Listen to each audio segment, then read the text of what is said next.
Bueno, bienvenidos, bienvenidas, bienvenides a todos a este primer Congreso de Estudiantes por la ESI. Queremos agradecerles a todos, estamos muy contentos y contentas de estar organizando esta charla con estas invitadas impresionantes, que son unas genias. Queremos contarles que tenemos casi 2.600 inscriptos. Tuvimos que cerrar las inscripciones para los talleres porque no íbamos a dar abasto. Tenemos una manija muy grande para poder seguir avanzando con estas discusiones que son centrales para el movimiento estudiantil secundario, para nuestra sociedad, para el mañana, para el hoy. Así que nada, en primer lugar me presento, soy Malena Martínez, tengo 18 años, soy militante de la Unión de Estudiantes Secundarios del Frente Estudiantil del Movimiento Evita. Soy estudiante del centro de la Nigelia Soria, estoy en el centro de estudiantes también, y bueno, soy de la ciudad de Rosario. Y bueno, queremos remarcar y agradecerles a cada uno de los que están del otro lado de la pantalla. Sabemos que la pandemia realmente no nos para, estamos en esta situación de crisis y nosotros seguimos acá discutiendo, organizándonos.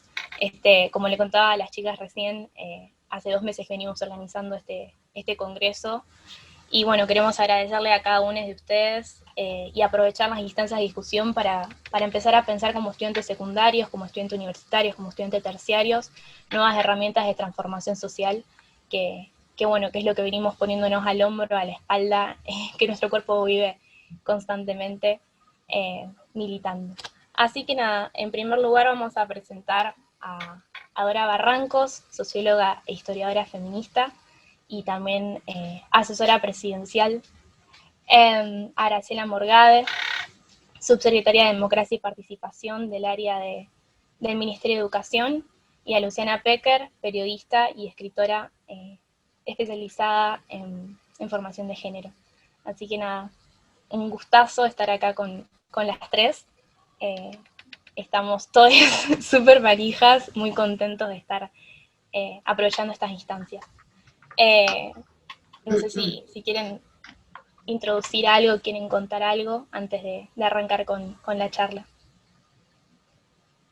Bueno, para mí que es un honor increíble estar con ellas, pero por supuesto, más allá de la cantidad de años que les hice entrevistas, que arengaron que ahora hay un piso en donde todas sabemos de qué se habla cuando se habla de educación sexual integral, pero que costó muchísimo y que realmente lo que admiro mucho en Dora y en Graciela es que ayudaron a muchas generaciones de mujeres a formarse, a generar historia, a generar políticas públicas, a generar academia, que las dos llegaron a lugares muy altos. Dora es la mujer que llegó al lugar más alto dentro del CONICET, Graciela a ser decana, son un ejemplo para que las pibas se empoderen y peleen por el poder, y de mujeres que llegaron al poder para abrirnos a otras el camino, así que un agradecimiento enorme y un honor tenerlas ellas de maestra y de continuadoras, además, con la energía que da que sigan trabajando. Gracias. Bueno, yo diría... Graciela, que hacemos al revés. La alegría de compartir con Dora y con Luciana este espacio, por toda la historia que nos une y las diferentes circunstancias que fuimos atravesando en mucho tiempo, pero lo que quiero subrayar es mi enorme alegría y satisfacción por la realización de este congreso, que sean estudiantes organizados, que hayan tomado en sus manos no solamente la demanda, sino también la acción, y no me cabe ninguna duda que esas 2.600 personas que se inscribieron, están entendiendo lo mismo, ¿no? Que también hay un movimiento juvenil y estudiantil que tiene en sus manos construir estas respuestas, así que yo también estoy re contenta y re manija. Así. Bueno, de mi parte, pura emoción. Primero estar acá en la misma línea de frente de siempre, con Graciela, con la querida Luciana. Luciana dice que aprendió. La verdad es que ahora la cosa ha mudado completamente, porque son las más jóvenes, quienes imprimen unas enseñanzas fundamentales, y lo digo muy de veras. Y estar absolutamente derramada de conmoción porque yo que soy una energetizada optimista, tengo la oportunidad de convalidar mi tremendo optimismo en la, ¿cómo decirlo?, la renovación de esta sociedad.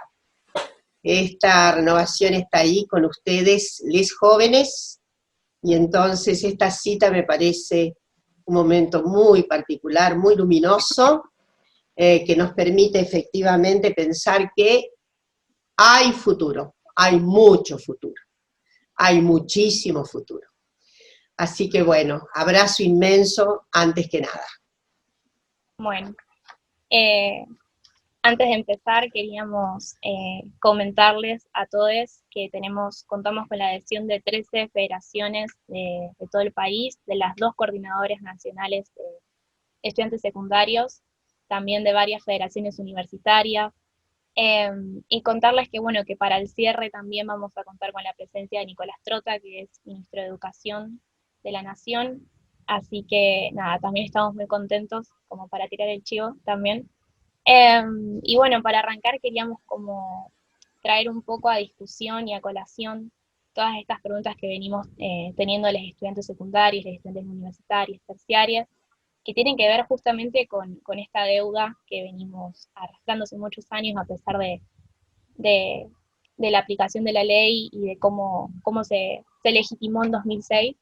Sabemos que, bueno, que estas chicas nos van a traer más preguntas que respuestas, pero bueno, sabemos que bueno, la importancia de seguir militando, seguir discutiendo, seguir pensando y repensando todas estas discusiones en esta crisis también nos hace pensar en una nueva normalidad donde la ESI deje de ser una deuda, sino que pase a ser una garantía y que sea efectiva y que transforme nuestra realidad y nuestra sociedad.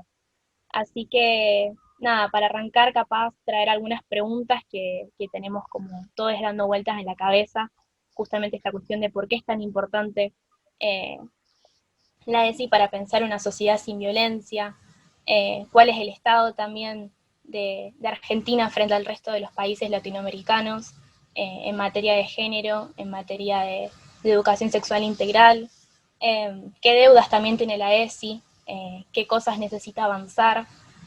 Sabemos que bueno, que se aprobó en 2006, pero que al mismo tiempo del 2006 hasta el 2020 hubo un montón de movimientos sociales, feministas, que avanzaron en un montón de discusiones y que bueno, que también la cuestión de las disidencias y las diferentes identidades de género también son un eje principal y que nos atraviesa en nuestra realidad y nuestra cotidianeidad. Así que nada, como para tirar un poco y arrancar a charlar. No sé cuál quiere comenzar. ¿Quieres que comience? De acuerdo a un cierto pacto preestablecido. Bueno, una vez más, qué maravilloso es este encuentro, además esta bella comunidad imaginaria, pero imaginario quiere decir real, ¿no? Ustedes saben que el campo de lo imaginario no es el campo solamente de, bueno, una insolidez. El campo de lo imaginario es un campo vincular social. Así que yo me voy a referir especialmente a la cuestión de cuál es la contribución de la ESI para el fomento, para la arquitectura de una sociedad sin violencias. Entonces, esta es la primera cuestión, y la segunda cuestión a la que me voy a referir, cuáles son los mayores obstáculos que ha tenido la ESI, que tiene la ESI, que probablemente tendrá y que deberá sortearse. La primera cuestión, si yo creo que la ESI es una contribución fundamental para desasistir en todo el sistema educativo la pujanza, la fuerza, la energía de la violencia patriarcal. Esto es lo que para mí significa la ESI. Es decir, el compromiso que tiene la ESI es hacer de las jóvenes generaciones gentes libres, autónomas, formadas en la idea de que nadie puede dominar a nadie, y de que no hay ninguna contribución ejemplar en la idea esta matricial de que pueda haber alguna jerarquía dominante en materia de funciones, en materia de poder, en materia de disponer, obviamente, de las alternativas con las mejores oportunidades, que ha sido el dictatum patriarcal, ¿no? Este es el dictatum patriarcal. Una disposición jerárquica ominosa. Y a mí me parece que esto es, obviamente, la violencia que genera todas las violencias, porque sabemos que la violencia patriarcal es un encendido brutal, antes inclusive de la violencia que puede significar la desigualdad social general. Porque el patriarcado se fija una conducta absolutamente que está un poquito más opacada, pero que en el fondo responde a la misma premisa, y es la idea de patrimonialidad, la idea de adueñamiento, la idea de regencia sobre los cuerpos femeninos, y en realidad sobre las otredades también. De modo que la educación sexual integral tiene que venir a conmover eso, tiene que hacer de esto una situación de escombros. Es decir, por eso la contribución de la ESI al sentido no violento de la sociedad implica una transformación de los estereotipos masculinos dentro de todas las salas de aula, desde el jardín de infancia, y también una demolición de los estereotipos femeninos.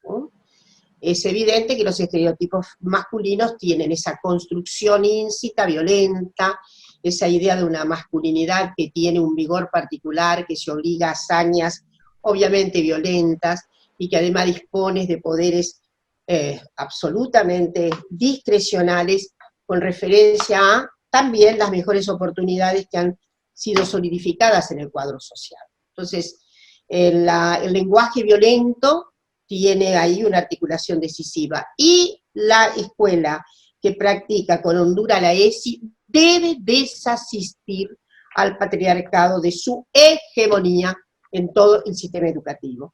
Y cuando digo hace desistir al patriarcado de su hegemonía, quiere decir que la ESI tiene que contribuir a hacer, insisto, masculinidades otras, a ofrecerles a los varones repertorios fundamentales con otros signos, con otros significados, con otro orden de competencias, con otras asiduidades, con otras categorías de pensamiento y de acción. Eso es lo que debe promover la ESI. Y obviamente debe ofrecerles a los cuadros masculinos una otra manera de enfrentar la circunstancia. A menudo, esa circunstancia que se convierte también en mucha violencia, de cierta inseguridad que provee el propio marco patriarcal. El patriarcado torna a los varones fuertes, potentes, iracundos y violentos, pero inseguros, completamente inseguros. El ejercicio proporcional de la violencia tiene que ver con algo de mácula de inseguridad. Esta inseguridad es lo que también se tramita, una inseguridad que en algunos momentos ha sido muy trabajada en la historia. Hay un gran historiador, Peter Gay, que trabajó fundamentalmente el orden de la inseguridad, que sobre todo se tramita entre los varones entre el siglo XIX. Un siglo de gran epopeya masculina y también de muchas incertezas. Entonces hay que construir otra masculinidad. La otra cuestión, obviamente hay que derretir las fórmulas estereotipadas de la condición femenina. Ahí se adhiere desde ya a mandatos totalmente insurrectos, de modo que se afinen en las muchachas, en las niñas, las posibilidades de amar, de vocacionarse, de tener un deseo, sobre todo en materia, de aptitud profesional, que no sea condescendiente con lo que se espera habitualmente.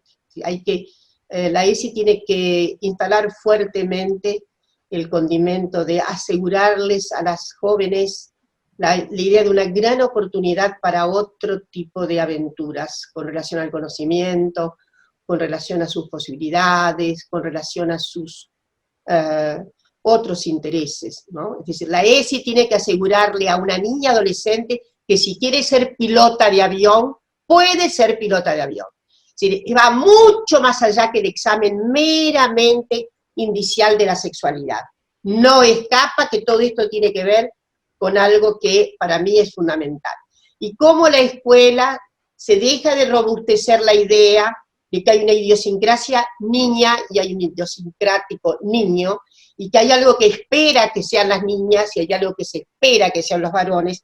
Por supuesto, lo que se espera de los varones es que sean muy aplicados en la fórmula de masculinidad, en la audacia, etcétera, etcétera. Y la verdad que la ESI se tiene que completar con un acierto, otro de la malla curricular.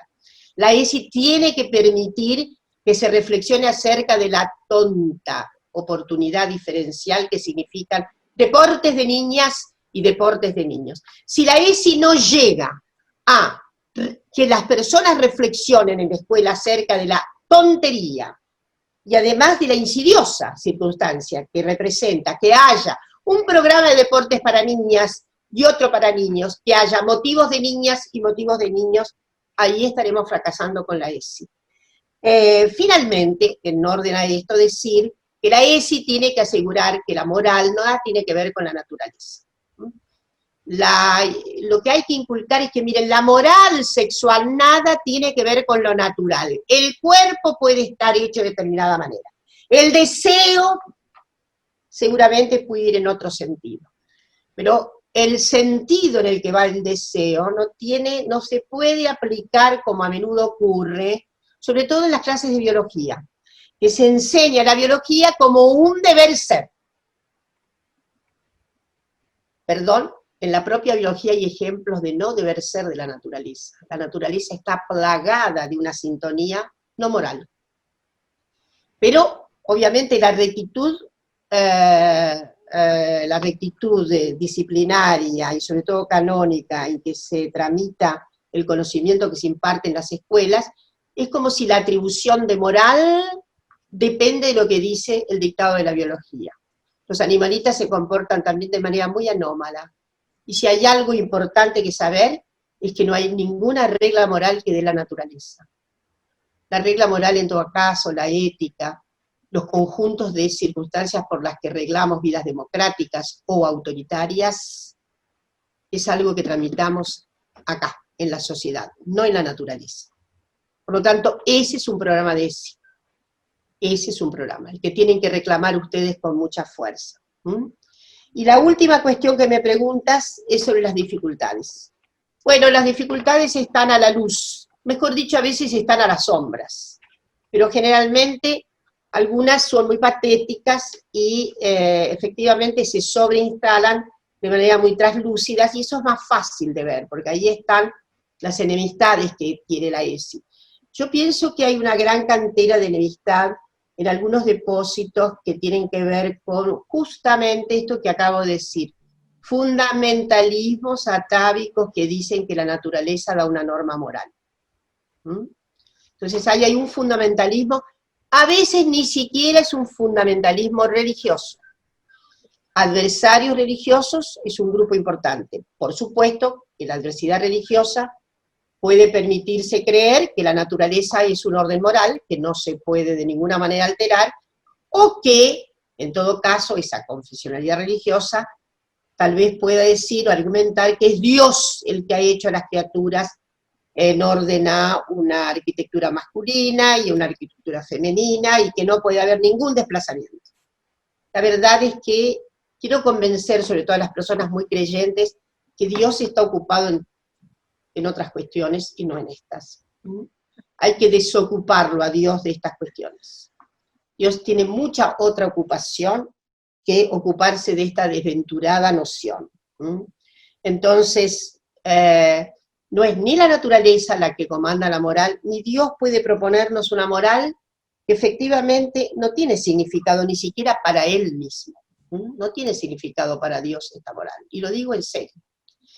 Entonces, hay entonces unos adversarios que tienen mucha religiosidad, que se impone mucha religiosidad, hay otros adversarios que tienen la religiosidad de la naturaleza, ¿no? Pero que se confunde con la otra.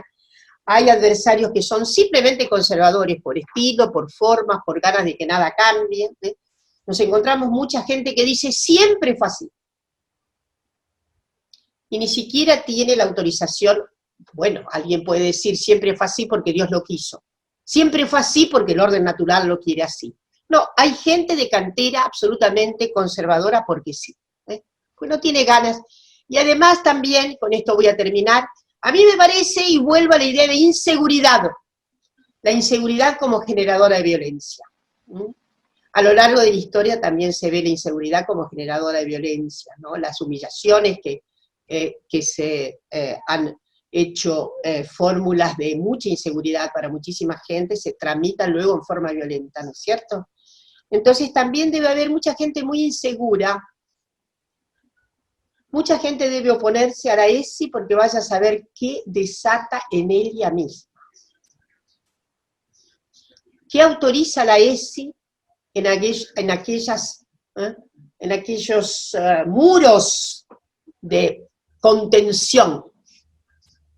Entonces, les tenemos que decir también a las personas adultas que, en fin, que aflojen esos diques, La ESI no va a contaminarlos en algo que no desean o no quieren, pero que sobre todo puede llegar a contaminarlos en algo que efectivamente desean y quieren. Entonces, las dificultades generalmente más difíciles son las que tienen un acantonamiento, porque a veces ocurre eso, en los propios en las propias familias, en progenitoras y progenitores. Esta es una dificultad que sé que a menudo atraviesa muchísimas instituciones educativas que quieren hacer las cosas con mucha más libertad, con mucha más osadía, con mucha más compenetración de los derechos fundamentales que tenemos los seres humanos. Creo que ahí cabe a ustedes, son los jóvenes los que pueden revolucionar las mentalidades, las sensibilidades y los sentimientos de madres y padres. No hay nada más extraordinario que lo que hoy ocurre. Una gran desestabilización que producen ustedes. Y ustedes, les adolescentes, les jóvenes y les niñes. Creo que hoy hay un asedio extraordinario, por parte de niñas y niños cada vez más primorosos en el sentido de la procura de la libertad, y que no los pueden engañar con cualquier configuración de saldos y retazos de una moral completamente pacata, antigua, y que está forjada en el sentido de no individuación y de, en fin, de obstruir la libertad humana. Creo que he hablado mucho, y decirles que esperamos tantísimo de ustedes. Ya alteraron con el lenguaje inclusivo. A menudo escucho decir que en realidad, como es un invento, va a durar poco. La verdad es que los lenguajes son inventados. Siempre hay invención del lenguaje, no hay ninguna posibilidad de que efectivamente que el lenguaje venga de Marte. No, está inventado acá. Entonces, aspiro a que, en fin, que ustedes con esa clarividencia, con esa muestra tan arrolladora de procura de libertad con solidaridad y con sororidad, sea efectivamente lo que nos sobreviva. Muchas gracias. Bueno, Dora recién hablaba un poco también de esta cuestión de la responsabilidad también de las familias de poder implementar la ESI. Sabemos que bueno, que también hay cuadernos destinados a las familias.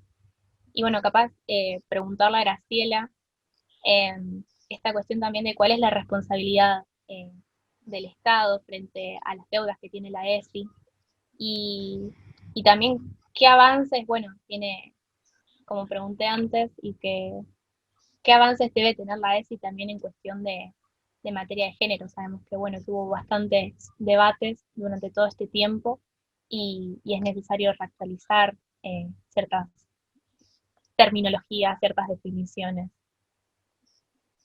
Bueno, ahí vamos. Reitero la alegría, la satisfacción por estar en este encuentro y preguntándonos justamente por la responsabilidad del Estado y preguntándonos por los pendientes, ¿no?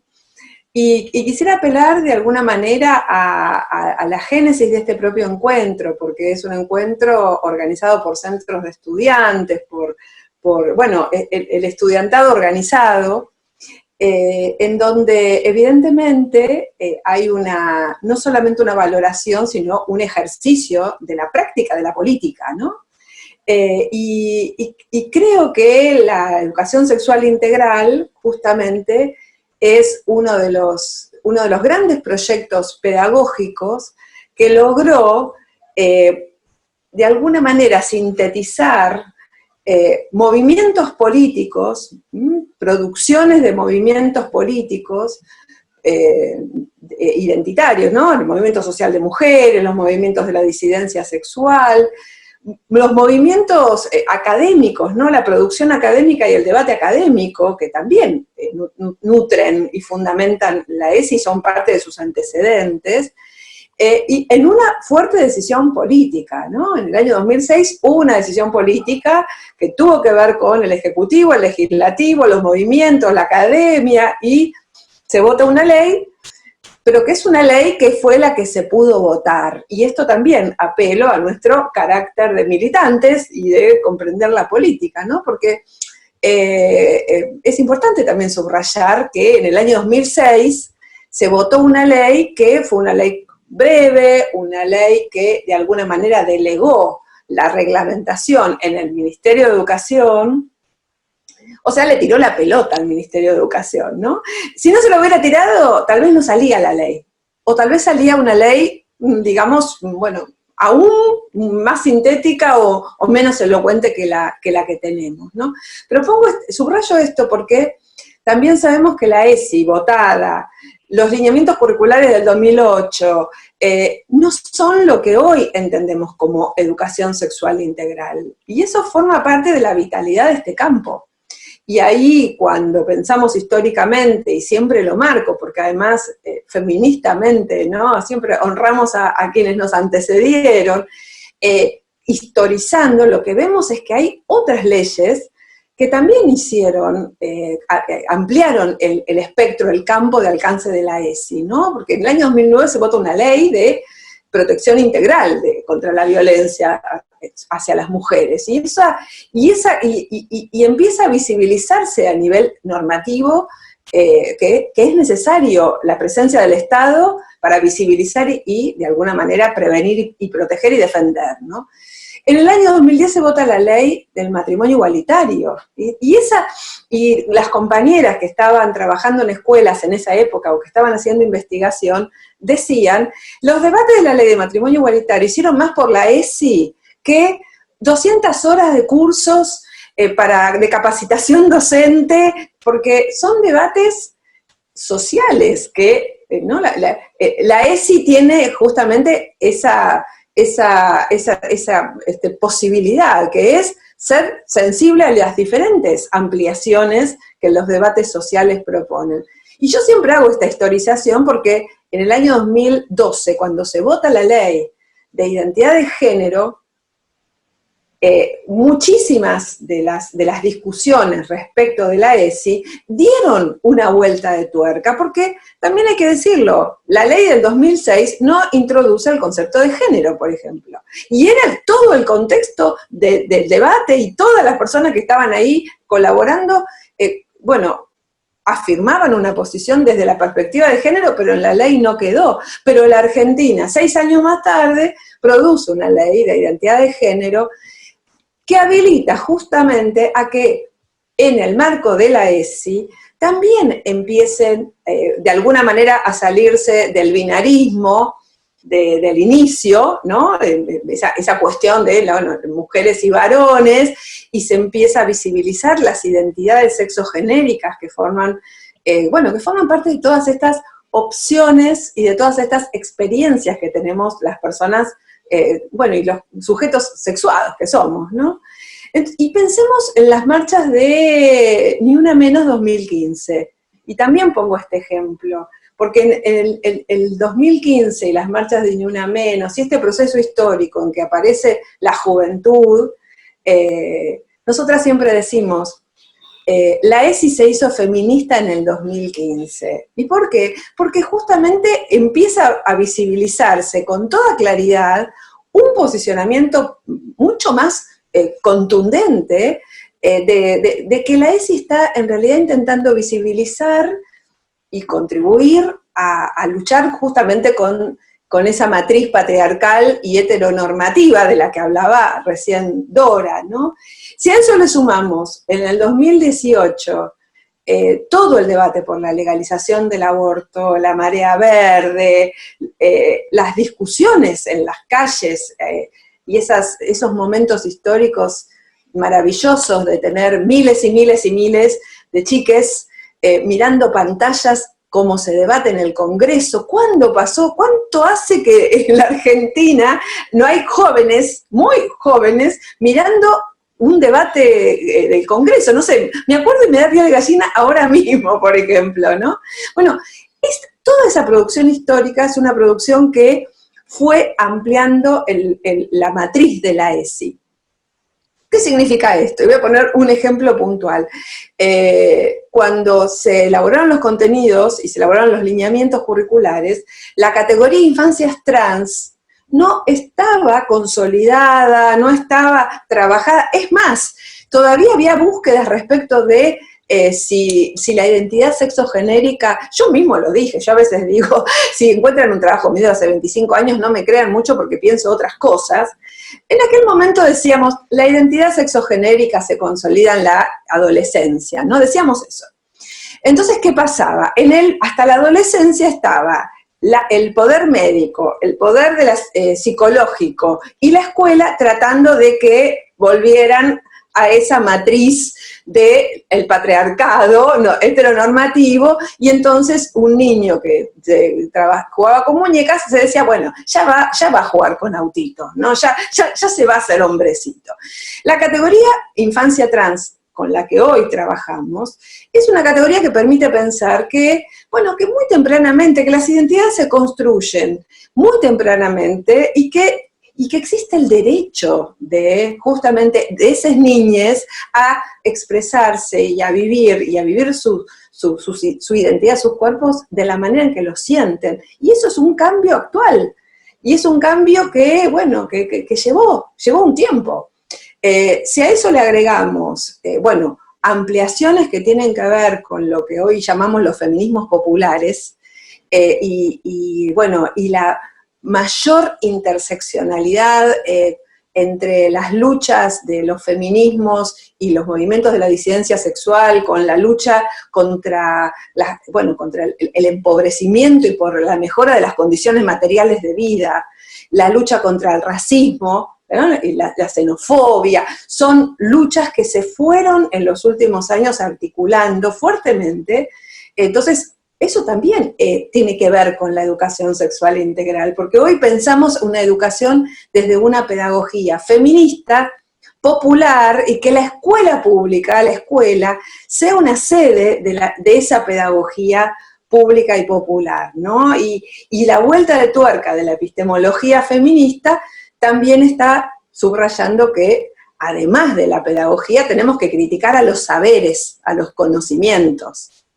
Y ahí, les pido una cierta piedad, porque las profesoras, los profesores y les profesores fuimos formados con un paradigma que Dora conoce muy bien, el paradigma de la objetividad del conocimiento científico, ¿no? Porque justamente Dora lo que estaba diciendo es esas ciencias biológicas que enseñan que, por ejemplo, hay dos sexos y que ocultan la heterogeneidad que aún en el mundo no humano existen, de otras formas de sexualidades, esas ciencias se autodefinen. La identidad autoasignada de esas ciencias es que son objetivas y son neutrales. Y nos hemos formado en ese paradigma.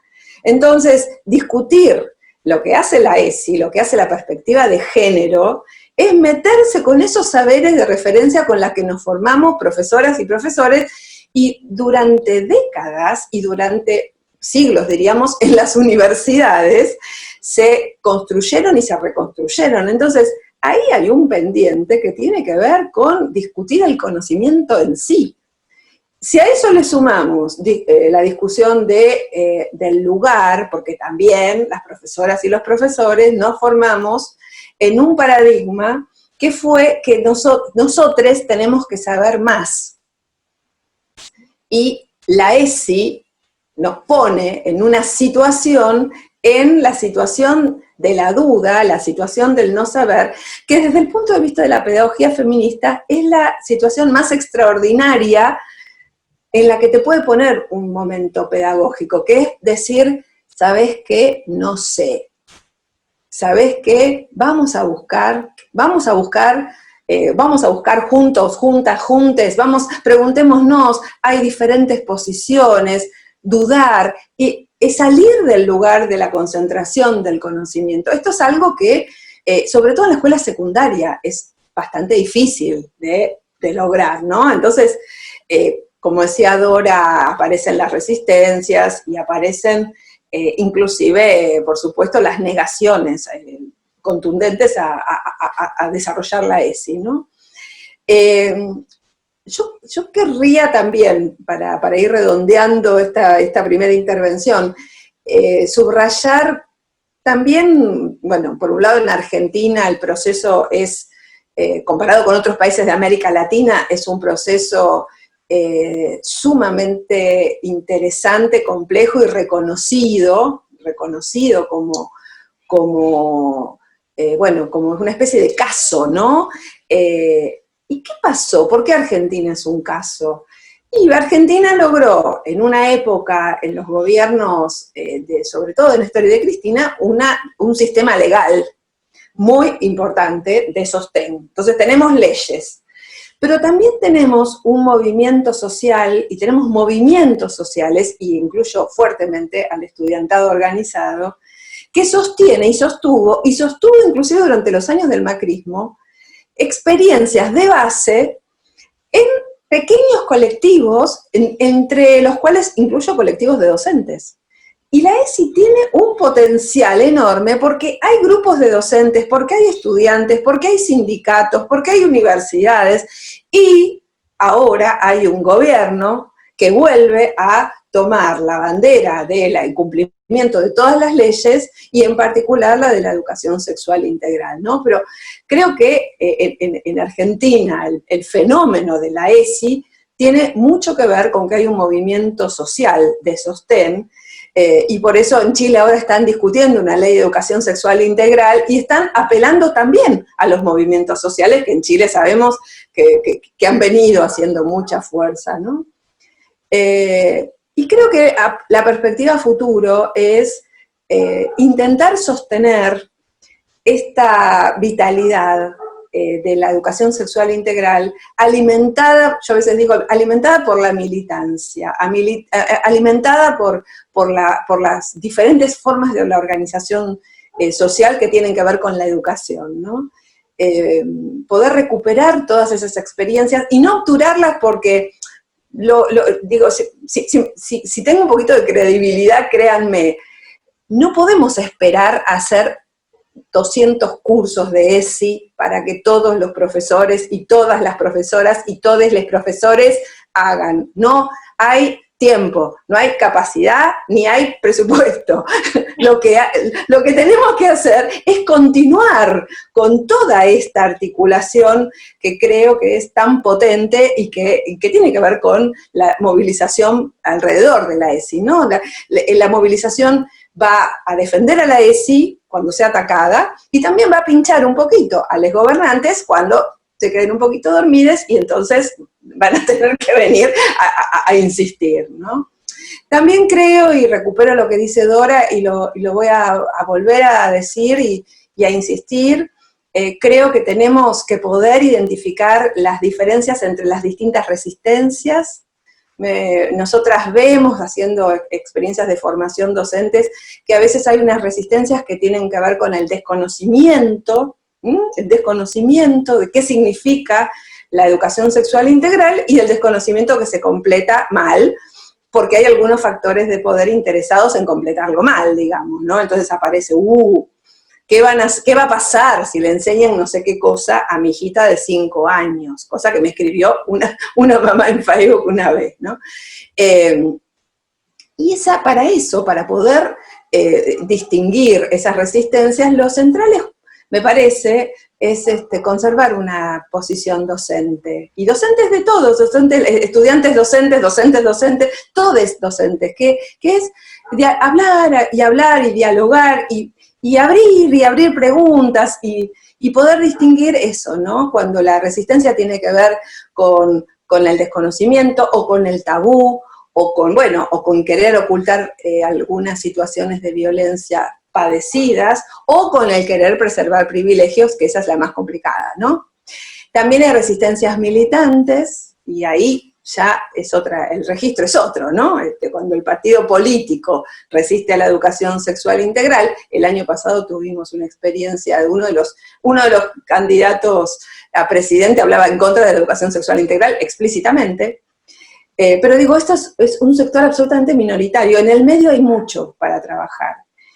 Y en el medio hay mucho para trabajar, y termino también en un diálogo que creo que tenemos que poder seguir profundizando con los diferentes credos y discutir cuál es el lugar de la escuela, y ahí no distingo entre pública y privada, entre privada confesional y privada laica, la escuela como el espacio del Estado que tiene la tarea ética, el compromiso ético de la defensa de los derechos humanos, que es el piso, son los mínimos que en nuestro país construimos para poder operar, ¿no?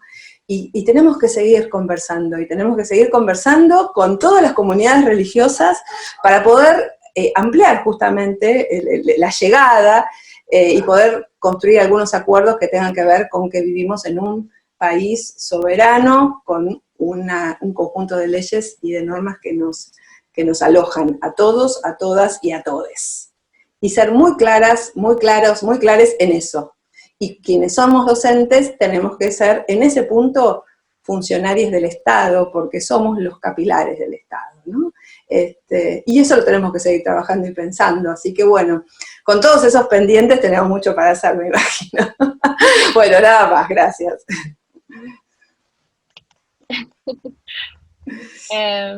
Trayendo capaz un poco a colación esto que mencionaba, esta historización importante que hizo Graciela con respecto a la importancia de los medios de comunicación en los debates con respecto a problemáticas de género, a las leyes, a lo que fue consiguiendo también la sociedad y lo que fue avanzando, y lo que, bueno, la escuela también se va quedando atrás en ese sentido. Bueno, Luciana, escribiste un libro que se llama La Revolución de las Hijas y que habla también un poco de eso. Y me parece como importante también capaz recoger un poco esta frase que está escrita por lo menos acá en Rosario en varias paredes, esta cuestión de nos mueve el deseo, y también capaz hablar un poco de por qué el deseo, el goce sexual deberían ser un derecho, y debería también estar presente dentro de la ESI, y a partir de ahí también empezar a pensar esta cuestión de que, bueno, de que durante todo ese auge también se fueron dando un montón de discusiones donde, bueno, avanzamos y retrocedimos como movimiento feminista con respecto a la ola esta de scratches y a las discusiones que también tuvimos que dar, y cómo empezar a pensar una sociedad que no sea estrictamente punitivista, sino que también pueda pensar en una reinserción social, ¿no? Y las escuelas tienen una importancia muy grande dentro de eso, así que nada, eso como para tirar. Bueno, muchas gracias de nuevo, Male, muchas gracias por la invitación. Realmente para mí es un honor enorme estar con Dora y con Graciela, además a las que conozco, a las que entrevisté tantas veces, hinché tanto sobre la ESI, que ahora revisando es increíble, ¿no? Porque, digamos, casi me echan de una radio donde trabajaba por cubrir la ESI antes de que se aprobara, cuando la vetó una fuerza política que era progresista en la Ciudad de Buenos Aires. A ver, no quiero empezar a ponernos incómodas acá. La gestión progresista en la ciudad, la beta en la ciudad, digo, para entender las resistencias internas, el tiempo que se tardó, y como dice Graciela, y tantas veces contó que nada, me encantaría hacer un libro sobre cómo costó y cómo le peleó a la iglesia esos lineamientos curriculares, que es un tema que me enloquece, y justamente me parece que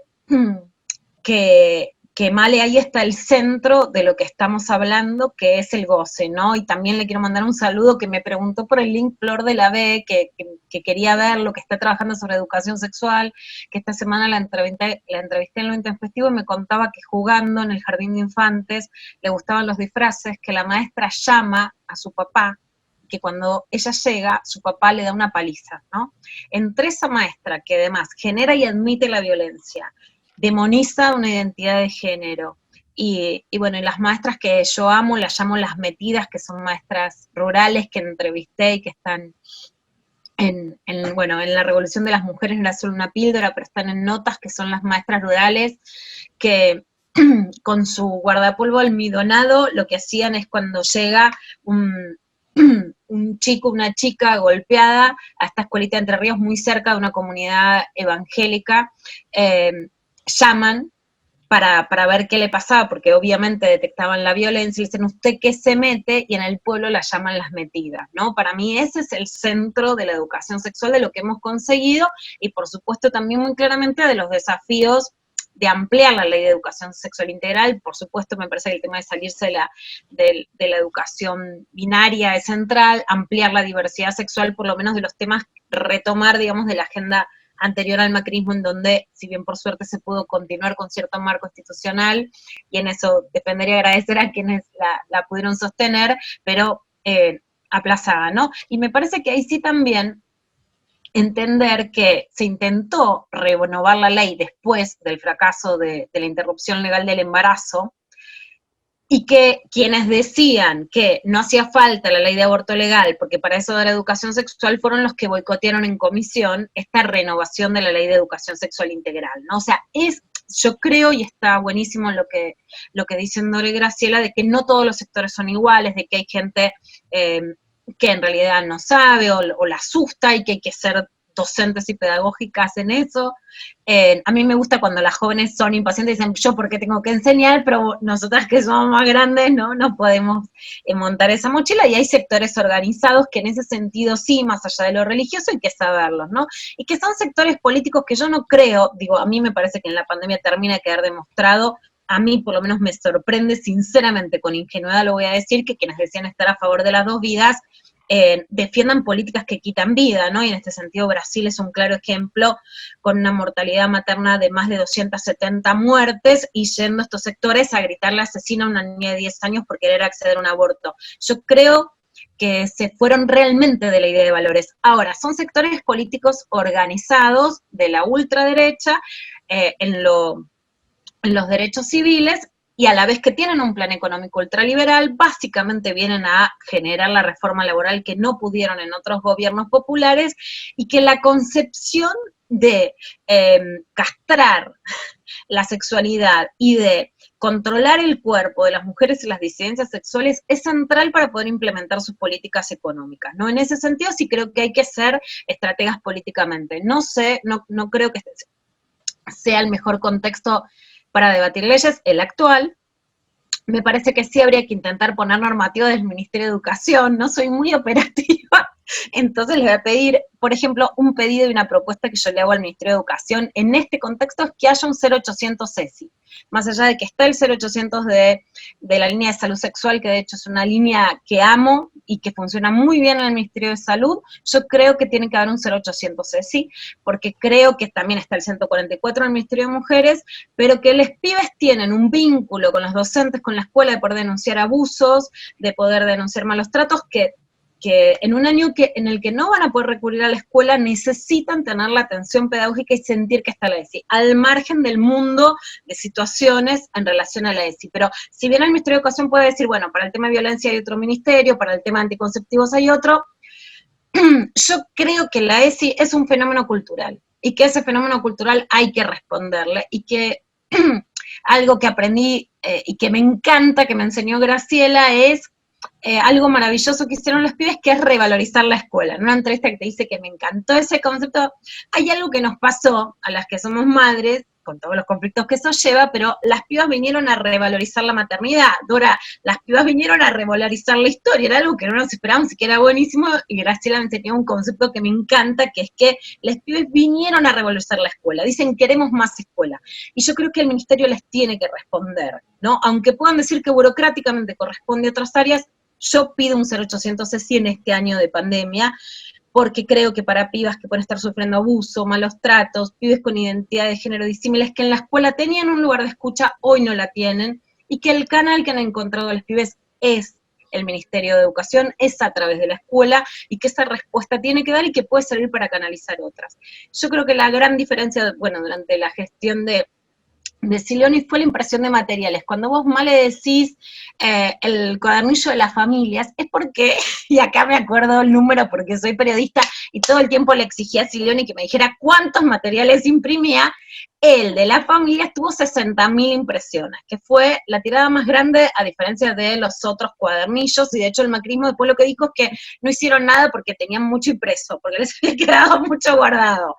Bueno, yo creo que la gestión se demuestra mucho con la impresión. Entonces, si hoy también hay clases virtuales, yo creo que hay que hacer materiales escritos y creo que hay que hacer materiales audiovisuales, ¿no? Que en esta, digamos, con esta definición último año que nos falta poco para la vacuna, pero que estamos pasando, pero que cuanto menos nos falta, más nos asusta lo que está pasando en lo educativo, creo que hay que sacar materiales educativos con los elementos que ya hay, e incluyendo, se apruebe o no, se renueve o no la ley, el tema de diversidad y las grandes deudas pendientes. Por supuesto, entre esas deudas también está el tema del placer, te retomo Male, y por supuesto el tema del consentimiento. Y en muchos casos sí estábamos acostumbrados a que el manual te diga esto sí, esto no, a abrir las preguntas, que es como vos decías, Graciela, hay cosas que no sabemos, que no están escritas, y que en muchos casos los pibes nos han enseñado más de lo que nosotras teníamos para decir, y que en muchos casos también estamos aprendiendo, terminándonos de poner de acuerdo, podemos cuestionarnos lo que decíamos, ¿no? Pero que me parece que sí el tema del consentimiento, el tema del acoso, el tema de qué hacer ante determinadas situaciones sexuales y de la diversidad tienen que estar, y que la forma es plasmarlo con materiales concretos, ¿no? Pedir mucha operatividad. En relación al placer, bueno, hay una frase maravillosa que además está en Sextiame, y que es el discurso que da Dora, con el que abre el debate sobre el aborto legal en el Congreso de la Nación, ¿no? Que es sacar por fin la reproducción del goce, ¿no? Dora abre el debate en el Congreso con este concepto. ¿Y este concepto qué quiere decir? Que cuando el Senado rechaza el aborto legal, lo que rechaza a través del establishment del poder político y del establishment religioso en Argentina, que ejerció un lobby feroz para que no se apruebe esta ley, es rechazarnos a las mujeres y a los cuerpos gestantes con capacidad de goce, ¿no? Después Pino dice esta frase, es el goce señora presidenta, se refería a Gabriela Michetti en ese caso, y por supuesto, cuando hablamos de un feminismo del goce decimos eso, y yo creo que eso es lo que odian, odian que las mujeres y las disidencias sexuales podamos disfrutar, y además sí creo que más allá de lo que podamos explicar en la práctica, el nivel de encendido de las mujeres, de los feminismos y de las otras identidades sexuales es la gran amenaza política al fascismo. ¿Por qué? Porque estamos encendidas, porque estamos calientes, porque estamos muy apasionadas, y esa amenaza se frena coercionando el cuerpo, y no solo en lo que significa la clandestinidad del aborto, sino en lo que significa la sombra sobre la posibilidad de conquistar el derecho al goce, ¿no? De eso no tengo ninguna duda.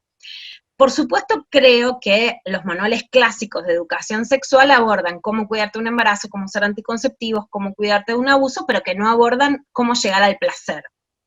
Y creo que esta es una materia pendiente. Una materia pendiente que en muchos casos lo que hay que hacer no es hacer manuales de sexología, sino escuchar qué le pasa a las pibas, ¿no? Porque en general sobra porno o sobra, digamos, no se trata de incluir digamos, posiciones sexuales extrañas o performances, sino más vale todo lo contrario. Y lo que sí creo que para mí es central, es que no es que por un lado combatimos la violencia, el abuso y el acoso, y por el otro lado hablamos de placer, ¿no? Sino que justamente combatimos el abuso y la violencia para que las pibas, los pibes y las pibes puedan disfrutar, ¿no? Que no es que lo que estamos pidiendo cuando hablamos del derecho al placer es que, no sé, que aparezcan innovaciones sexológicas, que hablemos más de situaciones extrañas o no sé, o de juguetes sexuales, por decir algo. Es todo lo contrario. Es que las pibas que estuvieron condenadas al abuso no podían gozar, y que lo que rompe el feminismo, que esto lo vengo pensando, me encantaría hablarlo ahora con una de tus discípulas que te quiere tanto, que es Karina Felitti, ¿no? Y tantas otras, las que hemos aprendido tanto, pero es que justamente, ¿por qué esta ola es superadora de la liberación sexual de los 60, de los 70, de los 80? No es porque ahora haya más performances sexuales, sino porque recién ahora se rompe con la idea del deseo como hegemónicamente masculino. Y eso es que hemos frenado, y las pibas han frenado mucho y muy particularmente en el secundario, y por lo menos yo con las hijas de Ni Una Menos, que ahí pongo claramente las tomas en el colegio Carlos Pellegrini, que cubrí, que conté, que narré, que además soy madre, y entonces participé, por las que he sido amenazada para contar lo duro que han sido estos procesos, son pibas diciendo, yo no quiero que el profesor me mire las tetas, y ahí estaba cercenado su derecho al goce, ¿no? ¿Qué libertad hay? ¿Qué liberación sexual enorme hay si vos por tener sexo te podés morir? Puedes ir a un hospital y no te van a dar pastillas, te van a mirar en la calle. ¿Cómo llegas plena sexualmente? Esa es una idea porno. Las mujeres vamos perdiendo nuestra capacidad de llegar plenas al goce en la medida que existe el abuso. Entonces, digamos, hablar del derecho al placer es hablar del derecho al aborto, es hablar del derecho a no ser abusadas, pero justamente por el derecho al placer. Por supuesto que además en Argentina existe un fenómeno que es particular cuando hablamos de la ley Micaela o de la revocación por suerte del fallo a Lucía Pérez que se dio en esta semana, que es que la mayoría de los femicidios de las jóvenes, estudiantes secundarias, como en el caso de Lucía, o universitarias, pero muy jóvenes, han sido en situación de goce. O sea, saliendo de la escuela, incluso equivocadamente o no, yendo a comprar alcohol, yendo a comprar drogas, saliendo a bailar, volviendo de bailar. Ese fenómeno, y a mí en ese punto sí me interesa mucho, es un fenómeno muy latinoamericano. No es un fenómeno que se ha hallado en Europa, a la vez que sí hay que tener, por un lado, clara responsabilidad que la Argentina está en la avanzada de América Latina, y estar en la avanzada no nos hace mejores, nos hace tener que ser más responsables, porque nuestros avances pueden ser trasladados a otras situaciones de América Latina, donde las situaciones de violencia, de represión, de crimen organizado, de paramilitares, etcétera, hace mucho más difícil para las pibas poder organizarse o salir a la calle masivamente, como pasa en Colombia, en El Salvador, etcétera. Entonces ahí tenemos una responsabilidad. A la vez que realmente, tanto la idea de femicidios, no solo en situación de pareja, que es algo que le ocurre básicamente a las jóvenes, por ejemplo, no existe ni en España ni en Francia. Eso nos da una mirada de género sobre las jóvenes, que está a la avanzada de Europa. ¿Nos va peor y tenemos peores cifras? Sí, pero la teoría y la incidencia de las jóvenes en las políticas públicas es más alta, y eso también hay que valorarlo. Y creo que hay que apoyar mucho a las chicas. Más allá de las ideologías partidarias o de las creencias personales, creo que el fenómeno de violencia política sobre Ofelia Fernández no se ha visto nunca en la Argentina, salvo en el caso, me dirán ustedes, por supuesto, perdón que saben más que yo, pero yo por lo menos estoy preocupadísima, salvo en el caso de Cristina Kirchner, y creo que sea contra una joven menor de 20 años, lo hace, y no por ser despectiva en otras situaciones, muchísimo más grave. Para mí, digamos, es el caso de violencia política más grave que veo. No creo que sea inocente, sino que lo que busca claramente es que el caso de Ofelia, llegando a un lugar de poder político, se quede en un hecho aislado y no se replique el protagonismo juvenil en decisiones políticas. Creo que así como los femicidios, Anaí Benítez, a Micaela García, a Lucía Pérez, son femicidios que buscan aleccionar a las pibas para que no vayan a situaciones de goce o se queden en sus casas o culpabilizarlas. El nivel de violencia política de Ofelia Fernández busca frenar un movimiento juvenil de participación política muy importante, y que hay que darle mucha entidad, protegerla mucho a Ofelia, y generar además mecanismos de protección para que las pibas puedan seguir con su protagonismo.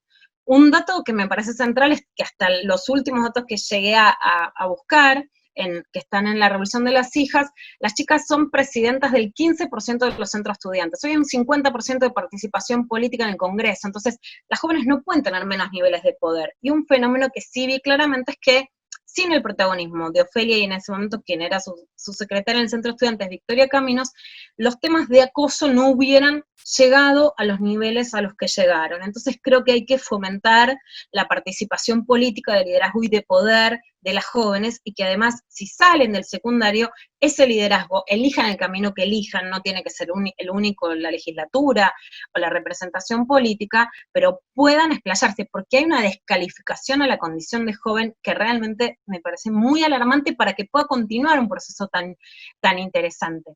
Y en relación a los scratches también, esto es muy vital y es muy dinámico.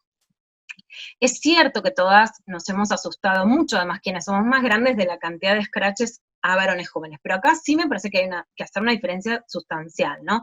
Hay que diferenciar las denuncias de las chicas sobre profesores, rectores, etcétera. Ahí vuelvo a decir que me parece un buen mecanismo un 0800DC, y que hay que ser implacables y que nunca hay que callarlas, ¿no? Son situaciones muy diferentes, en las que además el estatus de los docentes es un estatus que garantiza que se puedan correr a los docentes o profesores de la función docente o del contacto con chicos y chicas sin que pierdan su ingreso laboral, algo que facilita muchas situaciones que en otros casos son más difíciles, ¿no? Porque hay mucha angustia cuando decís alguien se queda sin comer. La verdad es que decir que quedan en funciones administrativas como mínimo, pero sin relación con los chicos y chicas, es muy sencillo, hay que hacer mucho trabajo con los gremios, que nos ha costado mucho en estos años hasta que hemos logrado dar vuelta. ¿Qué quiero decir?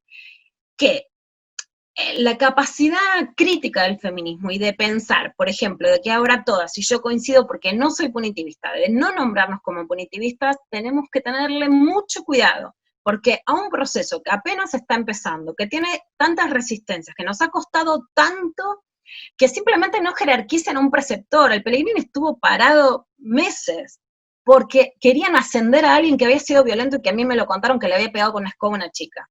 Entonces, lo que quiero decir es que hay que tener cuidado con, en nombre del no punitivismo, no frenar procesos tan importantes, ¿no?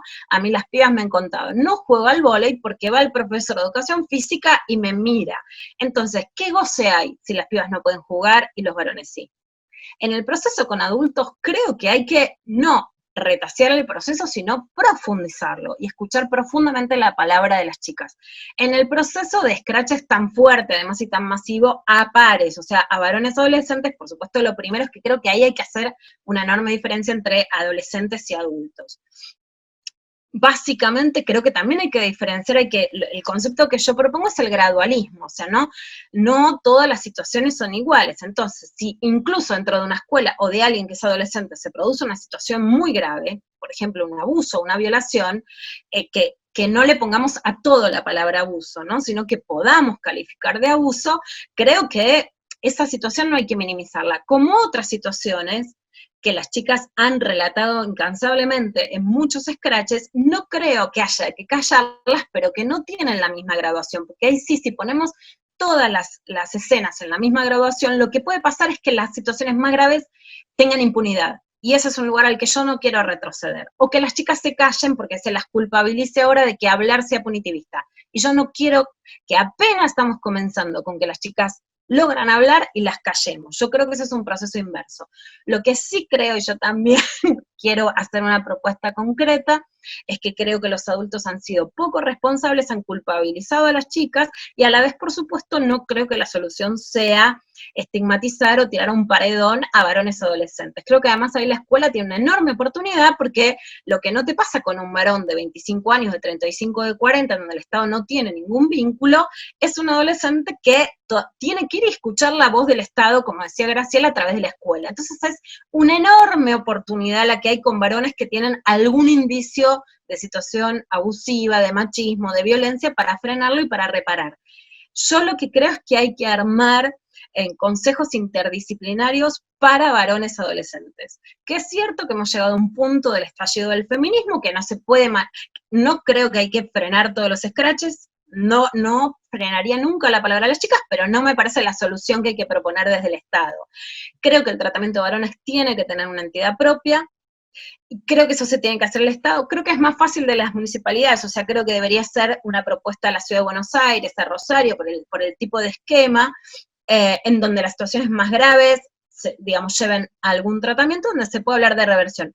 Y donde las chicas a la vez puedan sentir algún grado de confianza, aunque siempre hay cuestionamiento, eso ha pasado en la Facultad de Filosofía y Letras y en todos lados, y el cuestionamiento es parte del proceso de empoderamiento de las pibas, pero donde las pibas puedan sentir que si denuncian no hay impunidad, ni sentirse culpables si en tantos escenarios los chicos después no pueden ir a clase, no pueden salir, quedan cancelados, como es el lenguaje adolescente, ni que queden cancelados si la situación no amerita, ni que queden impunes, ¿no? Pero para eso creo que el Estado tiene que intervenir y no tirarle la bola a las chicas de nuevo de que o se callan o son las culpables de que los pies queden cancelados de parte de su vida sexual y cultural y social, ¿no? Entonces ahí sí me parece que hay que intervenir claramente. Creo que es un paso interesante a nivel de adultos el del Ministerio de Mujeres de la Provincia de Buenos Aires de tratamientos para varones violentos. Yo lo que propongo cuando hablamos de antipunitivismo es que invertamos en prevención. Y lo que sí yo creo es que el feminismo en la Argentina tiene un nivel de estallido que no puede ya dejar de lado el efecto sobre los varones. Ya esa, para mí, no es una discusión posible, ¿no?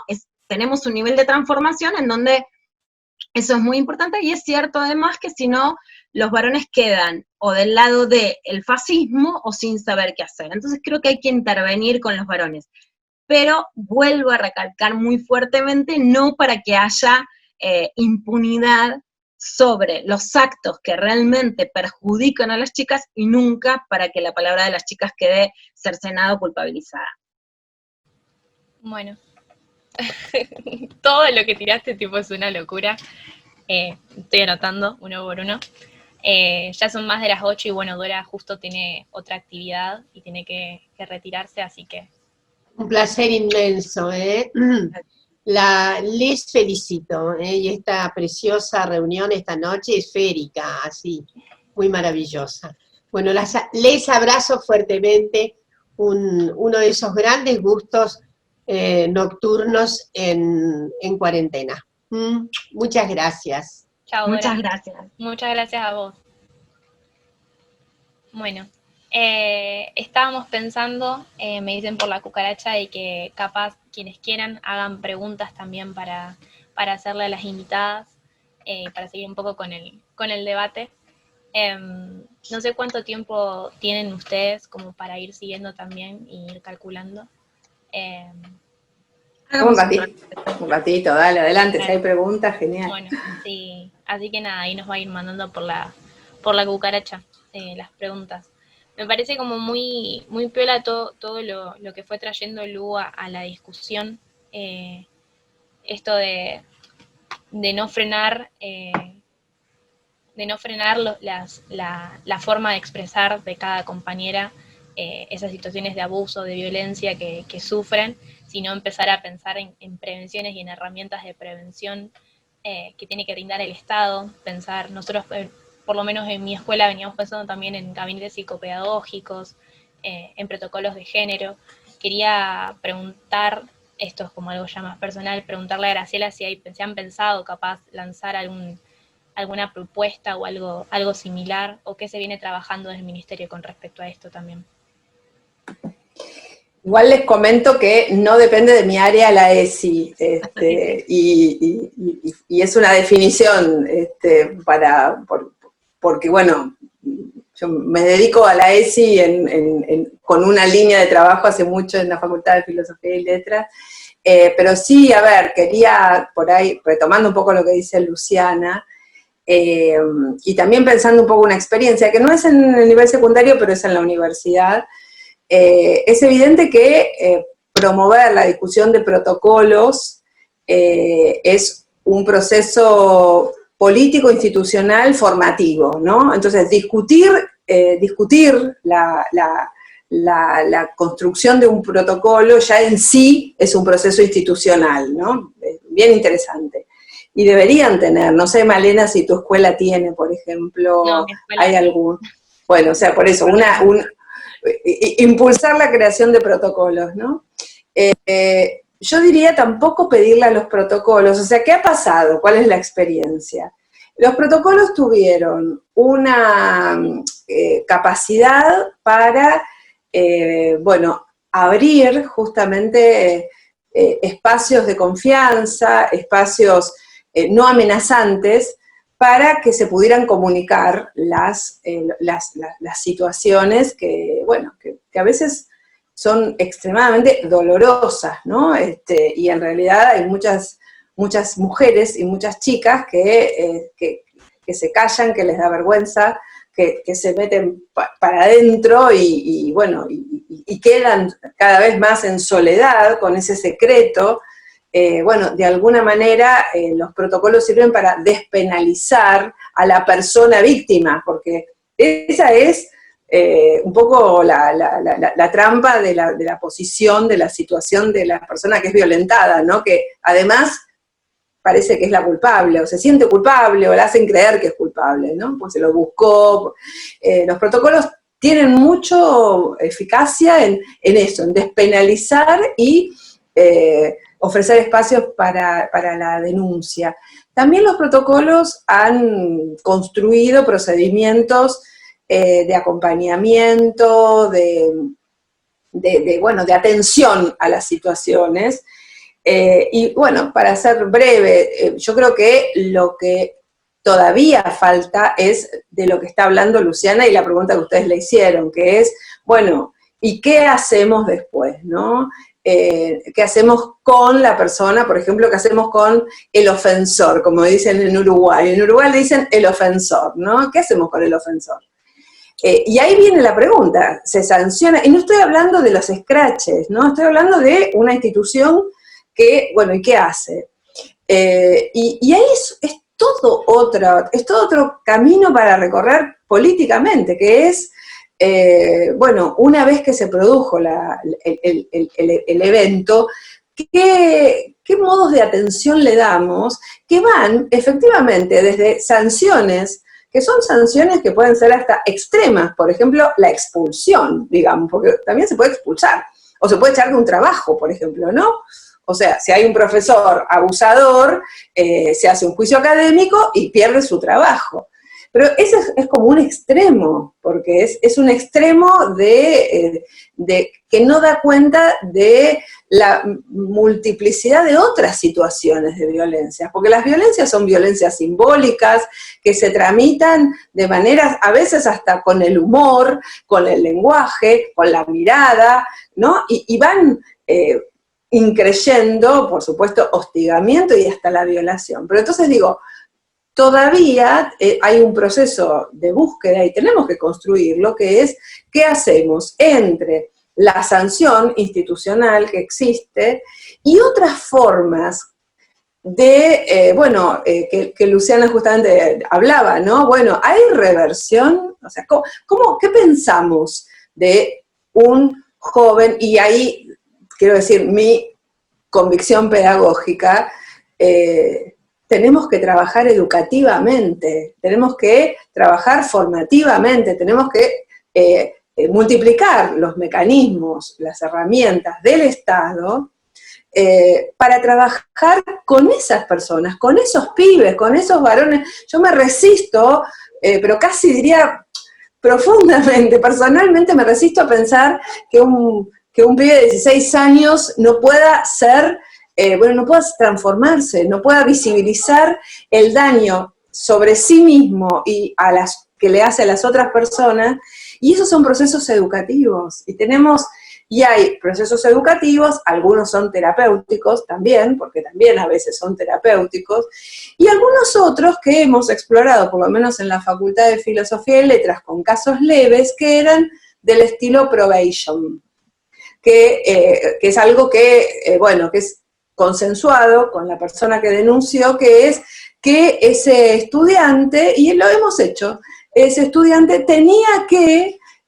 bueno, que contribuir a la campaña por ejemplo, de difusión del propio protocolo, bueno, y otras acciones, que es, bueno, un trabajo institucional a favor de la justicia, contra la violencia, y que de alguna manera interpela a que alguien haga algo, ¿no? Entonces, bueno, son como una variedad de respuestas que, reitero, van desde la sanción más severa hasta estas que son más pedagógicas y más educativas, ¿no? Siempre pensando que estamos hablando de situaciones que no son judicializadas, o sea, si están en manos de la justicia es otra cosa, estamos hablando de la cotidianeidad. Y bueno, eso lo tenemos que discutir, y tenemos que seguir pensando estos modos, reitero, educativos, de procesar esa masculinidad de la que hablaba Dora también, ¿no? Luciana y Dora que hablaban de una masculinidad que tiene el mandato de la virilidad, el mandato de la violencia, y que también mata, porque el patriarcado también mata a los chicos. Aún aquellos, a los que queremos, ¿no? Que queremos transformar, pero bueno, tenemos un camino y estoy muy de acuerdo en abordar los temas de la masculinidad con dispositivos específicos, estoy muy de acuerdo, Luciana, y me encantó 0800 Ceci, así que si viene el ministro se lo decimos, si no, yo le voy a mandar un mensaje de texto diciendo que la conclusión de este congreso, ay, perdón, esto queda grabado, perdón, es como ya medio viernes a la noche, ya me... A mí me gusta mucho la operatividad, vayamos para adelante. Es verdad. Bueno, ahí por el chat en vivo andan preguntando si creen que tenemos que luchar y construir espacios específicos de la ESI en las currículas, tanto de secundaria, universidad o terciarias, si es prioritaria la transversalidad y también pensar cómo se resuelve cuando un docente no quiere darla, no quiere explicarla, no quiere ponerla en práctica. ¿Querés opinar, Luciana? Bueno, porque si vos opinás me viene a ir si no estás de acuerdo. Yo creo que la transversalidad es exitosa y es superadora, pero me parece que lo más interesante también de lo que dice Graciela y de la experiencia incluso teórica, por eso es la vitalidad, ¿no? De hecho yo creo que así como Graciela decía que Ni Una Menos feminizó feminizó en el sentido de hizo feminista la dijiste, ¿no? Ninguna duda que en la explosión de Ni Una Menos incide la ESI, ¿no? Y siempre, de hecho, bueno, el movimiento feminista, pero también yo como periodista, nos fijábamos en lo que no se cumplía la ley y es lo que sigue pasando. Pero yo creo que tuvo mucha incidencia lo que sí se cumplió de la ley, ¿no? Pero y la transversalidad, por supuesto, es maravillosa y es un momento que además se cumple más que nunca, en el sentido de que hay más materias que parecían más alejadas de la ESI, que sin embargo están reentusiasmadas, como educación física u otras. Pero yo soy absolutamente pro de que haya materias específicas, de que haya una materia, de que haya horas asignadas, de que haya horas obligatorias y que haya docentes asignados, porque por eso, más que teórica, soy muy práctica, y en la práctica lo que pasa es que en general en las escuelas hay 2 o 3 docentes referentes, que igual son las que se cargan en el lomo a hacer las jornadas, que igual son las que los pibes y las pibas van a hablar, porque bueno, como decía Graciela, un poco mi lema de hace muchos años es que en la ESI el tema no es lo que decís, sino lo que escuchás, ¿no? En general el docente, referente de ESI, es al que los pibes le van a contar situaciones de abuso, situaciones de identidad de género, situaciones de pibes no binarios que no son aceptados en la casa, ¿no? Las situaciones que tantas veces escuché en la práctica en las escuelas. Entonces yo creo que eso es jerarquizar a esos docentes que cumplen ese rol de todas maneras, es hacer horas obligatorias, es saltear una resistencia que ya existe y que además mi previsión política, si bien entiendo esta idea de pedagogizar, yo creo que esta resistencia de los sectores conservadores que llaman ideología de género, etcétera, la ESI se va a profundizar, que la va a ser muy complicada, que va a ser muy complicada la práctica escolar y que la materia obligatoria va a ser mejor. Cuando alguno no quiera darla, yo no creo que haya que, por eso, creo que más que ensañarnos con el que no quiere darla, y más en momentos tan complejos, es como que haya otros docentes que sí quieran darla, que tengan más herramientas, que sepan o que estén contenidos para acomodar esa batalla, pero digamos, creo que en este momento dejarlo todo en una nebulosa lo complica, que no quiere decir que quienes quieran cumplir, una profesora de educación física, de literatura, que de ESI está perfecto, aunque no sea su materia, pero yo sí me parece que voy por claramente que haya una materia que sea ESI y que tenga horas obligatorias. Bueno, yo te voy a decir una cosa, estoy de acuerdo, Luciana. ¿Por qué? ¿Por qué? ¿Por qué? Porque también pragmáticamente diría la misma respuesta. Cuando yo decía que a las profesoras, los profesores, les profesores, digamos, la formación que tienen es una formación androcéntrica, es decir, patriarcal, esos conocimientos de la neutralidad, todo eso tiene que ver con las personas que están. Entonces, por eso también invocaba a la militancia y a sostener la vitalidad, porque, entonces, hay 1 millón de docentes en la Argentina, entonces 1 millón de docentes es imposible hacer ninguna capacitación, reitero, aunque tengamos infinita cantidad de plata, y no tenemos plata, ¿no? Pero además, aunque la tuviéramos, no hay tiempo material para hacerlo, ni hay tantas personas para capacitar a esos millones de personas. O sea, pensemos en una escala nacional. Entonces, en serio creo que espacios específicos es el momento que en este momento, bueno, sería lo mejor, ¿no? Hay un par de problemas con los espacios específicos, quiero decir, porque el espacio específico, ¿quién lo da? En nuestro equipo de la Facultad de Filosofía y Letras, el colectivo Mariposas Mirabal, estamos investigando hace muchos años formación docente y ESI, y uno de los capítulos fue trabajar con los talleres de ESI dentro de la formación docente para inicial y primaria, que en la Ciudad de Buenos Aires ya tienen unos cuantos años, ¿no? Hay una materia que se llama ESI. Y el tema que vimos es que no estaba claro quién lo daba. ¿Y quién lo da? Y hay variedad, porque hay una tradición que es personas que vienen de la psicología y terminan psicologizando, digamos, y además terminan, porque también la psicología no es que toda la psicología sea autocrítico desde la perspectiva de género, entonces termina siendo también normativa.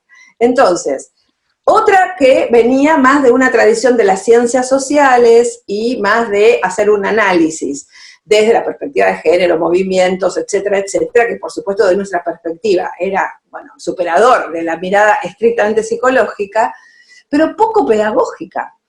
Y después, bueno, algunas personas que venían de la tradición más pedagógica de la ESI, pensando que la perspectiva de género y de derechos en realidad tiene que transversalizar todos los conocimientos. Quiero decir, encontramos eso. Entonces, tampoco que haya un espacio específico resuelve que la perspectiva de la ESI, que básicamente es una perspectiva, insisto con esto, no son contenidos, no es una jornada, no es una clase, es una perspectiva de cómo se construye el conocimiento, aún con el espacio específico. Lamento comunicarte, Luciana, porque estábamos de acuerdo, pero en este puntito, alerta. No, alerta, ojo, porque ¿quién lo da? Pero estoy totalmente de acuerdo que tiene que haber alguien que además esté remunerado, porque de eso se trata también el trabajo, ¿no? Entonces, por el momento, la transversalidad que nosotras vimos también en muchas escuelas, está muy dado por la política, por la politicidad de la ESI, que llevan los centros de estudiantes y llevan justamente, ¿no? el estudiantado, porque siempre cuento una anécdota de una profesora que estaba absolutamente desolada porque quería hacer un postítulo de ESI y no había lugar, y ella decía que daba geografía y que una estudiante de primer año, ella decía, una niña de 13 años levanta la mano y me dice, profe, ¿usted va a dar ESI? Y yo le dice ella, esto es geografía. Y la niña le dijo, pero la ESI es transversal. Y la profesora salió corriendo a inscribirse a un postítulo de ESI porque esa niña de 13 años le estaba diciendo, mira, ¿sabes qué? Lo que vos enseñás de geografía, tenés que revisarlo. Y bueno, y esta profesora, por supuesto, escuchó y se dio cuenta de que, bueno, que estaban diciéndole algo ahí, ¿no? Entonces esa militancia política, esa politicidad que le pone la pregunta estudiantil, me parece que hace mucho más por la transversalidad que pensar que va a haber rápidamente docentes formados, ¿no? Lo cual no significa que no tenga que haber docentes formados, obviamente. Yo creo que ahí, viste que los docentes son muy de dar el manual de historia, de matemática, te piden la actividad, no a mí, bueno, que no soy docente, pero me gusta también esa cosa operativa. Yo creo que ahí, que es un gran problema, porque entre el dicho y el hecho, la voz de quien lo dice puede, digamos, contaminar absolutamente la idea de la ESI, pero ahí vuelvo, Graciela, y entiendo perfectamente que no es tu área para separar las responsabilidades públicas, pero creo que es muy importante que el Ministerio de Educación dinamice los materiales, que con un buen par, que están en ese sentido, sí están muy atrasados, de manuales de educación sexual integral y decirle al docente, seguí este esquema, que a los docentes les gusta la idea del librito, de las actividades, y sumar audiovisual, en este momento que la educación también en este momento es virtual y es por Zoom, etcétera, que el Ministerio de Educación tiene que invertir en materiales, que no necesariamente digan esto es así y así, pueden plantear y abrir debates, pero creo que es muy importante la consolidación de manuales para que en ese caso, si el docente patina, el manual pueda contener qué se dice. Bueno. Sí, es muy, muy, muy importante esto también de remarcar también que, bueno, en mi escuela, por ejemplo, particularmente hay 2 libros de ESI y en muchas escuelas debe haber pasado y pasa lo mismo. Son muy pocos los docentes que están capacitados en ESI y eso también es una traba bastante grande, que sean pocos los docentes también que estén interesados o que tengan las posibilidades de poder formarse y anotarse en esas capacitaciones. Acá hay una pregunta que nos pasan y me parece como que está piola como para ir cerrando. Cuando se piensa en ESI suele hacerse mucho énfasis en la juventud, pero también los secundarios para adultos son atravesados por la misma. ¿Identifican alguna oportunidad o limitación de tratar la ESI en este grupo generacional? La hace una compañera de Mar del Plata, así que... No, en principio es absolutamente transversal también de las modalidades, ¿no? Probablemente si siguiéramos aparecería una pregunta sobre educación especial, una pregunta sobre intercultural bilingüe, una pregunta sobre contextos de encierro, y siempre me preguntan, ¿no? ¿Y la ESI ahí? Entonces, la respuesta es, la ESI es transversal a todos los niveles y modalidades, entonces no hay una limitación. Lo que pasa después es que en cada modalidad, por ejemplo, en jóvenes y adultos, así se llama, ¿no? Educación permanente de jóvenes y adultos, probablemente las prioridades, las problemáticas, los abordajes, obviamente van a ser diferentes, porque también son diferentes esos sujetos, no por nada es una modalidad, digamos, ¿no? Pero definitivamente se trata de, porque es toda la vida. Además voy a contarles algo también. Produjimos, y Luciana te lo voy a mandar ahora por WhatsApp, porque acaba de salir el lunes, ve la luz, un cuaderno en la serie Seguimos Educando del Ministerio. En la subsecretaría que estoy, que es esto de participación y democratización, trabajamos básicamente tratando de visibilizar grupos que tienen el derecho a la educación, bueno, no amenazado, pero digamos menos considerado, y tomamos el tema personas mayores. Y hicimos un cuaderno para personas mayores, un cuaderno que además tiene perspectiva de género y es feminista, porque además demográficamente las personas mayores son fundamentalmente mujeres, y lo que hablamos con la coordinación de educación de jóvenes y adultos, que me pareció interesante, inclusive hicieron aportes, es que coincide la coordinación de jóvenes y adultos en lo poco pensada que está la categoría personas mayores. Entonces, yo creo que también las modalidades van históricamente cambiando. La tradición de la educación de jóvenes y adultos estuvo muy centrada en la alfabetización y la formación laboral, porque en general estaban pensados jóvenes y adultos que habían sido excluidos del sistema en el momento en que teóricamente tenían que estar estudiando, ¿no? Hoy, jóvenes y adultos está en ebullición también. Creo que la categoría género, atravesando jóvenes y adultos, tiene un enorme potencial, y ojalá que la compañera que lo preguntó sea del área y que sea socia en las próximas para que podamos transversalizar mucho más la perspectiva de género en la modalidad, ¿no? Que no es la misma, porque nada es lo mismo. Bueno, para ir cerrando, queremos agradecerles a las dos, a Dora también, que bueno, se tuvo que ir, pobre, pero bueno, les queremos agradecer a las dos por estar acá, por destinarse este tiempo, por hacernos un lugar. Son las dos, las tres, son unas grosas, así que nada, y nos dejaron la verdad con un montón de preguntas, un montón de propuestas para seguir trabajando. Les quiero comentar a todas las personas que están del otro lado también que mañana a las 3 de la tarde arrancan los talleres. Vamos a estar con los panelistas ahí. Recuerden que la inscripción ya cerró, por lo tanto, nada, les va a llegar el link de Zoom para que se unan. Y nada, agradecerles, la verdad que estoy muy contenta, muy agradecida de estar acá, de tenerlas a ustedes acá, de que las tengamos todos acá presentes en este congreso, que es gigante, que es una oportunidad muy importante en esta situación para seguir pensando a la ESI como una nueva normalidad, tratar de empezar a romper los moldes y empezar a discutir bueno, la realidad y la nueva normalidad que queremos justamente, para no solamente construir un futuro, sino también construir un presente, que es también el deber que tenemos como juventud y como movimiento estudiantil. Así que nada, eso, agradecerles, estamos posta muy contentos. Y bueno, eso, nos encontramos mañana a las 3 de la tarde. Y eso, gracias. Gracias, chao. Muchas gracias, Graciela, muchas gracias. Gracias, Luciana. Chao, nos vemos. Chao, nos vemos. Chao, Male, chao.